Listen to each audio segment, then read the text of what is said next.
Oui, en fait, on part d'un constat qui est relativement simple et qui vient en fait du haut niveau et de la DTN sur l'apprentissage du tennis et la demande qui était faite. On a de moins en moins de cours en terre battue, malheureusement. On n'a plus que 16% à comparer à nos voisins qui ont 70%, que ce soit l'Italie, l'Espagne, l'Allemagne, la Belgique.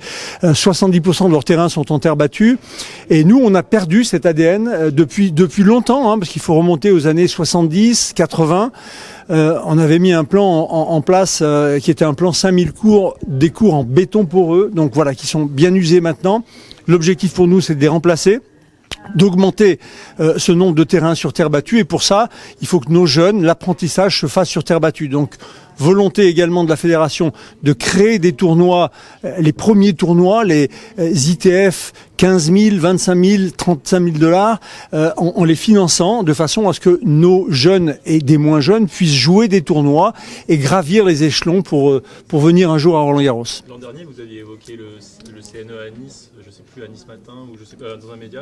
Est-ce que vous pouvez nous donner des nouvelles de ce projet, si vous en avez? Alors, on a 4 projets en ce moment sur on va dire les Alpes-Maritimes, parce que les 4 sont sur les Alpes-Maritimes. On est dans les dernières discussions, j'espère. Il y a eu des élections il n'y a pas très longtemps, donc il y a sûrement des changements qui vont nous amener à discuter peut-être différemment. Donc on avance, ça fait partie aussi du plan terre battue.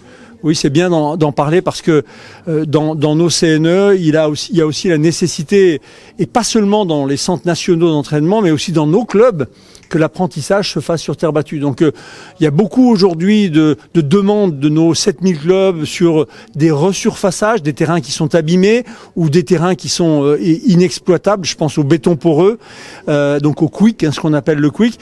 Et la volonté de la fédération, c'est de les transformer avec une aide forcément financière qui va être très très importante. On parle de 60% aujourd'hui sur la transformation de ces bétons poreux de façon à ce qu'on puisse récupérer ces cours en terre battue. Et pourquoi vous la relancez, la formation sur terre battue?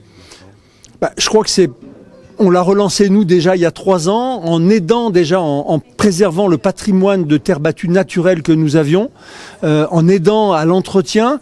Je crois que cette opération 5000 cours a fait en sorte que nos collectivités, puisque nos clubs appartiennent à 99% aux collectivités, ont choisi cette option-là qui était financée par la fédération, et derrière, ils ont enchaîné sur des cours en résine qui nécessitaient moins d'entretien, donc plus de facilité. C'est à nous maintenant, et on a, avec la technologie qui a évolué, notamment les terres battues artificielles qui existent. Cette semaine à Rouen, vous avez un tournoi WTA 250 sur terre battue indoor artificielle. Il existe aujourd'hui des procédés qui vont nous permettre d'augmenter le nombre de terrains en terre battue. Pourquoi? Avec quel objectif en fait? J'ai parlé d'apprentissage, j'ai parlé de technique, j'ai parlé... Et vous voulez que les en tout cas, vraiment se forment davantage sur cette surface-là, ça apporte beaucoup plus de choses à un joueur de grandir sur terre battue? Les techniciens qui sont au sein de la fédération, et je vais même parler de nos joueurs, parce que beaucoup de nos joueurs, alors certains sont des adeptes des surfaces un peu plus rapides et surfaces en dur, et d'autres sont nés sur la terre battue et reconnaissent que l'apprentissage, les trajectoires, la tactique qu'on peut employer est assez différente, et nos techniciens nous recommandent aujourd'hui d'aller vers un plus grand nombre de terrains en terre battue pour l'apprentissage, à la fois sur les écoles de tennis, mais derrière dans les tournois, car si les premiers tournois se disputent sur terre battue, l'apprentissage se fera d'autant mieux. Au-delà de la surface, est-ce qu'il y a une volonté de créer plus de cours dans les années à venir, dans des quartiers défavorisés, des quartiers pauvres, pour donner aussi envie à ces jeunes-là, qui n'ont peut-être pas forcément les moyens, de se mettre au tennis? Alors, pour ça, on a déjà démarré une opération qui s'appelle Urban Tennis. C'est quelque part une des premières visions qui a été mise en place à la fédération, c'est le tennis partout et pour tous. Donc oui, il y a des actions qui sont menées dans les territoires et de partout, permettre à des jeunes qui découvrent le tennis une fois de créer des passerelles avec nos clubs. Donc ces opérations sont en cours. Elles vont être accélérées maintenant par l'arrivée au sein de la fédération du pickleball, parce que le pickleball va peut-être rentrer dans les écoles. En tout cas, nous allons faire en sorte qu'on rentre cette pratique pour derrière amener ces jeunes à la pratique ou du pickleball s'ils veulent le continuer, ou du tennis bien évidemment. Le tennis restant la colonne vertébrale de notre fédération. Donc j'ai souvent l'occasion de le répéter puisque je circule en France et de partout avec un salon des clubs que nous organisons régulièrement et je rencontre les clubs, les enseignants, les dirigeants et la volonté qui est la nôtre, c'est de par ces pratiques multiples, de permettre au plus grand nombre de venir dans nos clubs, après de choisir le padel, le pickleball, le tennis ou une autre activité. Gilles, vous parliez au début de votre propos de cette conférence de presse, le Roland-Garros qui fait briller la France, le Tour de France qui fait briller la France, à l'image de Paul Sexas qui va peut-être faire le Tour de France, 19 ans. Il faut inviter Moïse Kouamé sur Roland-Garros cette année? Je crois que la réponse a été donnée, elle est claire. Il est aujourd'hui dans une position où il a démontré des qualités importantes. Il est 250e, 300e en pleine progression. Maintenant, la décision va appartenir dans un premier temps à son staff technique, parce que on parle pas tellement de même catégorie de tournoi. On est nous en 5-7 avec une demande, une exigence qui est un petit peu plus forte. Il faudrait pas non plus brûler les ailes de Moïse Kouamé trop vite, mais il n'est pas exclu, puisque cette discussion n'a pas eu lieu pour l'instant, que Moïse, là, il est en phase de préparation. Il a fait un break, et ça, je trouve que c'est très bien, de façon à se renforcer physiquement. On rentre dans une période où la terre battue est un petit peu plus exigeante. En tout cas, l'exigence est différente d'une surface rapide à la terre battue.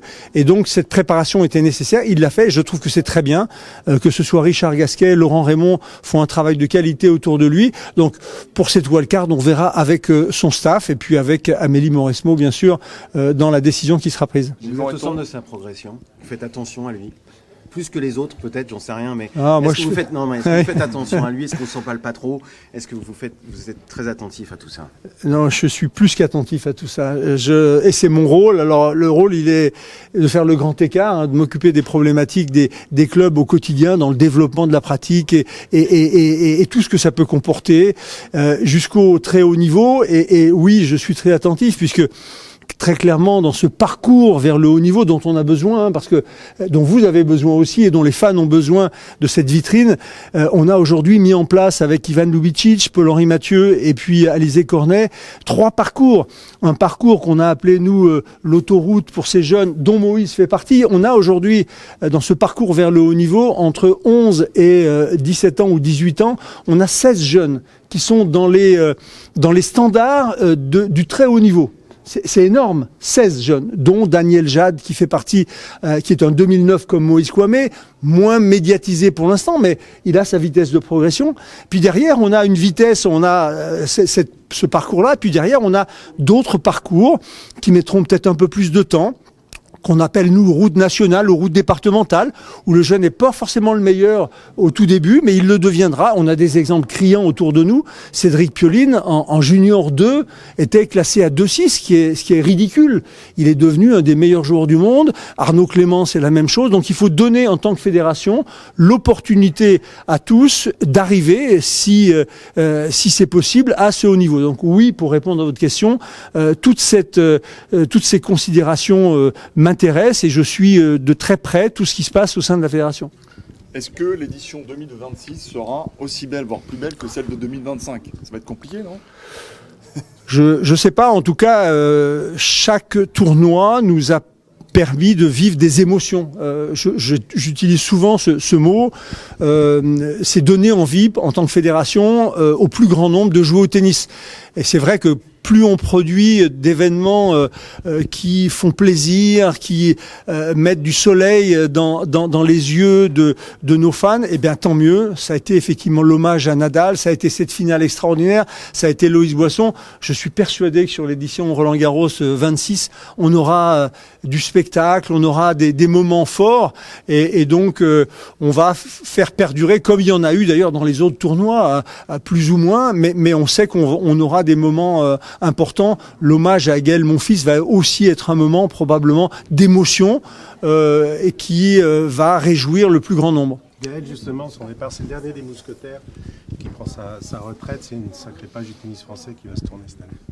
Oui, c'est une page, mais on parlait d'une page qui s'est tournée du tennis international avec Federer. Nadal s'est arrêté, et puis il y en a d'autres. On ouvre une nouvelle page avec Moïse Kouamé, avec Louis Boisson, avec d'autres qui vont arriver.